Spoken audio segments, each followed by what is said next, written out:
Hi friends, welcome to Nutan diaries. ఇట్లా ఎన్ని రోజులు అని చెప్పండి, పొంగిన పూరీలు, కాలిన దోశలు, ఉడికిన ఇడ్లీలు ఇట్లా తింటాము. మనం ఒకసారి పాత పద్ధతిలో చద్దన్నం తిందాము. ఈరోజు తమ్నెల్ చూసిన వాళ్ళకి ఇప్పటికే అర్థమైపోయింటుంది.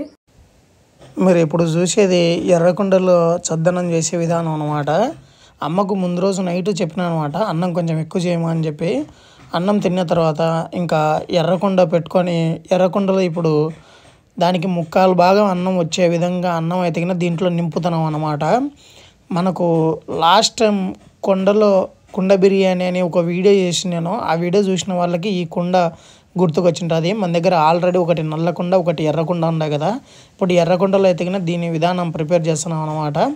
విషయం ఏంటంటే నాయన 1 లీటర్ పాలు తీసుకుని వచ్చినాడు. మా ఊర్లో గట్టి పాలు ఉంటాయి, చాలా చిక్కగా బాగుంటాయి అన్నమాట.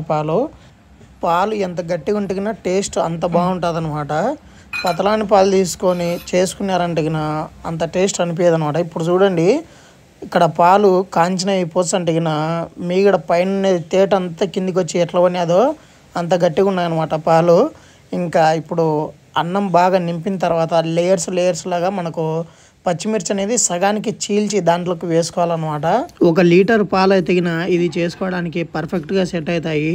చేసుకోవడం కూడా చాలా సింపుల్. ఫస్ట్ అయితే అన్నం వేసిన తర్వాత పైన లేయర్స్ లాగా పచ్చిమిర్చి వేసుకొని, తర్వాత అన్నం వేసుకొని, 2 ఎర్రగడ్డలు పైన పొట్టు తీసి వేసుకొని, తర్వాత జీలకర్ర వేసుకొని మూత పెట్టేయడమే. నెక్స్ట్ డే మార్నింగ్ దీన్ని తింటే ఎలా ఉంటుందో చూద్దాం. అమ్మని అడుగుదాము ఎంతవరకు వచ్చిందని చెప్పేసి. మనము రాత్రి కుండలో పెట్టినది ఉంది కదా, అయిందేమా? అమ్మ ఆల్రెడీ రెడీ అయిందని చెప్పింది. ఇంకా తిందామా? ప్లేట్లో కొన్ని ఎర్రగడ్డలు తరిగి పెట్టుకున్నాను. పక్కనే కుండలో పెరుగన్నం ఉందన్నమాట, అదే చద్దన్నము. ఇది చూడంగానే మంచి ఫ్లేవరు, ఆ స్మెల్ వస్తుంది. ఎందుకంటే దీనిలో జీలకర్ర వేసినాం అనమాట కొంచెము. పైన 2 ఎర్రగడ్డలు దీన్నే తరగలేదనమాట, యాజిటీస్గా అలానే తీసేసినాం. పైన అంతా పొట్టు తీసేసి లోపల కొన్ని తరిగిన పచ్చిమిరకాయలు అట్లా వేసినాం అనమాట. ఆ ఎర్రగడ్డలు తీసి పక్కన పెట్టేసి ఇప్పుడైతే అన్నం పెట్టుకుంటున్నాను. దీనిలో జీలకర్ర వేసినా అని చెప్పినాను కదా, పెట్టుకునేప్పుడే స్మెల్ అయితే భలే ఉంది అసలుకు. ఇది తినేటప్పుడు దీనిలోకి మనం కొంచెం మామిడికాయ ఊరగాయ కూడా వేసుకోవచ్చు, చాలా బాగుంటుంది టేస్ట్ అయితే. అందుకని చెప్పేసి కొత్తగా మామిడికాయ ఊరగాయ అయితే చేసినది దీంట్లోకి పెట్టుకుంటా ఉన్నాను. మన ఛానల్లో రాయలసీమ స్టైల్లో మామిడికాయ ఊరగాయ ఎలా చేసినాం అని చెప్పేసి కింద వీడియో ఉంటుంది, ఛానల్కి వెళ్ళి చూడండి. ఫస్ట్ ముద్ద పెట్టుకొని తింటా ఉన్నాను, ఎట్లుందో చూద్దాము. టేస్ట్ అయితే మామూలుగా లేదు.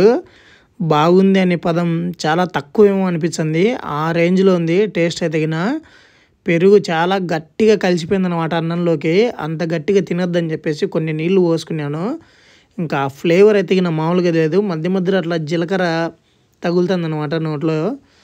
ఇంకా మధ్యలో మనము ఇది తినేటప్పుడు మామిడికాయ ఊరగాయ నంచుకొని మధ్యలో అట్లా ఎర్రగడ్డలు తింటా ఉంటే ఇంకా మామూలుగా లేదనుకోండి.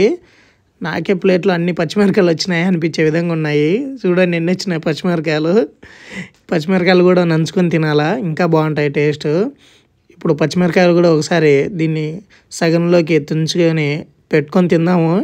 టేస్ట్ అయితే మామూలుగా లేదు, ఎక్సలెంట్గా ఉంది. ఈ బ్రేక్ఫాస్ట్ మనం చేసుకోవడం కూడా చాలా ఈజీ. ఇది మీరు ఎప్పుడైనా ట్రై చేసి ఉంటే కింద కమెంట్ సెక్షన్లో ఒకసారి పంచుకోండి. వీడియో ఇంతవరకు చూసినారంటే ఎంతో కొంత నచ్చిందని అనుకుంటున్నాను. నచ్చితే తప్పకుండా లైక్ చేయండి. మనం మళ్ళీ నెక్స్ట్ వీడియోలో కలుద్దాం. For more videos subscribe.